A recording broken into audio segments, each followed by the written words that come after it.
Hi friends, my name is YTM Reddy. మీరు చూస్తున్నారు YTM Reddy farming channel. Friends, మన colour identification రంగు ఎంచుకోవడంలో భాగంగా మీకు వీడియోలో కనిపిస్తుంది కదా, గౌడ్ నెమలి. ఇలాంటి నెమళ్ళు మీ దగ్గర ఉన్నాయి అంటే మన కలర్ అప్డేట్లో నేను గౌడ్ నెమలకి, పిసికి బోర నెమలకి ఎప్పుడైతే చెప్తానో, లేదంటే నెమల పింగళాలకి, ఈ 3 టయాల్లో నేను చెప్తూ ఉంటాను మన కలర్ అప్డేట్లో.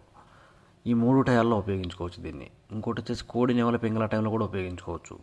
ఫస్ట్ నెమల పింగళాలకి, గౌడ్ నెమలకు చెప్పినప్పుడైతే కంపల్సరీ మీరు కోడి కాకుల మీద, బూడిద రంగు మైలాల మీద, నల్ల మైలాల మీద మాత్రమే పెట్టుకోవాలి. వాటి మీద పెట్టుకుంటే వన్ సైడ్కి పనిచేది, ఇది డౌట్ లేదు. ఇంకోటి వచ్చేసి కోడి నెమల పింగళాల టైంలో మన కళ్ళబెట్లో కోడి నెమల పింగళాలు కూడా చెప్తూ ఉంటాను కదా, ఆ కోడి నెమల పింగళాల టైంలో ఎత్తుకెళ్ళి కాకిడాగల మీద, పచ్చకాకుల మీద, పచ్చకాకిడాగల మీద, అంతే తప్ప ఎట్టి పరిస్థితుల్లో తెల్ల నెమల మీదకు, తెల్ల కక్కెరల మీదకు, తెలుపు ఉన్నటువంటి నెమల మీదకి అసలు వెళ్ళకూడదు.